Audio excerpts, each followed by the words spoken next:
You are standing at the edge of the firelight, and out in the dark, something is watching you. Your first thought is a lion. Your second thought should have been something far more dangerous. Because the thing your ancestors feared most wasn't a claw or a fang at all. It was the fire circle itself, or more precisely, being pushed out of it.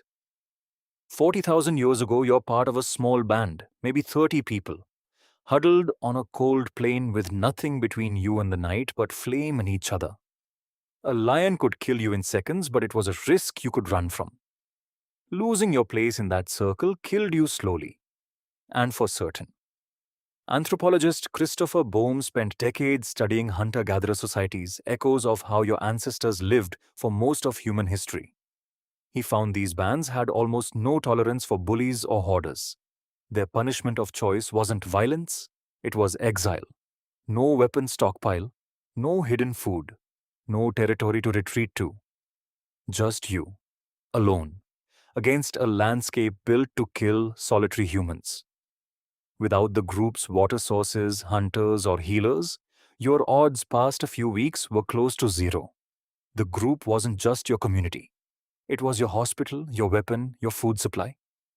Losing it wasn't an inconvenience. It was a death sentence with a delay. Why would evolution build a brain that treats losing a friendship like losing a limb? Psychologist Kipling Williams built a digital game called Cyberball, where players toss a ball on a screen. Nothing real. But he rigged it, so some players got frozen out, watching the ball pass again and again. People described it as genuinely painful, some feeling worthless within minutes. Somewhere deep in its wiring, your brain still runs on ancient math. Alone equals dead. Neuroscientist Naomi Eisenberger scanned brains during that same exclusion game. The anterior cingulate cortex, a region tied to physical pain, activated almost identically to how it fires during an actual injury. Social rejection and a broken bone were, to this piece of your brain, functionally the same event. Your nervous system never separated the pain of being unwanted from the pain of being hurt. Why would it? For most of history, they led to the same outcome anyway. So imagine you're back at that fire. You've made a mistake. The elders are talking about you in low voices. What happens in your chest right now? Your heart rate climbs, your stomach tightens. A wave of shame rises before you've even understood what's being said. That reaction, the one you'd recognize reading a cold text message, isn't a flaw. It's an alarm forged over 100,000 years, firing exactly as designed. Why does an unanswered message feel disproportionately heavy? You have a full fridge and a locked door between you and every predator on the continent. Yet the alarm still fires at full volume because the part of your brain sounding it has no idea what year it is. It still thinks you're standing at the edge of that fire circle. You might expect fear of predators to have shaped human courage and weapons. It did some, but the far greater project inside your skull was built around managing your standing with other people. The regions devoted to reading faces and remembering slights are disproportionately large compared to anything devoted to hunting. Evolution spent its budget on your social radar, not your claws. You were never mainly built to survive lions. You were built to survive people.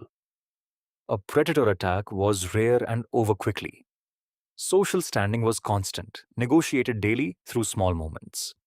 Who shared their fire? Who chose to sit near you? Every one of those was a data point in the most important calculation of your ancestors' lives. Am I still safe here? That question never left you. It just changed its scenery. Think about walking into a room and scanning it before you realize you're doing it. Checking who notices you, whether the mood shifts. That's the same circuitry that once decided whether you'd eat tonight, now running quietly in a meeting or a family dinner. There's a strange comfort in this. The sting after being left out, the relief of being welcomed back. None of that is weakness. It's inheritance. 100,000 years of ancestors who survived because they cared enormously about staying connected. The ones who didn't simply didn't live long enough to pass that indifference down. So the next time exclusion stings sharper than it should, remember what that reaction is. An alarm tuned across thousands of generations to protect the one resource that mattered more than any weapon: other people. You are standing at the edge of the firelight, and out in the dark, something is still watching you. Only now you understand what your ancestors always knew in their bones. The real danger was never outside the circle. It was ever being cast out of it.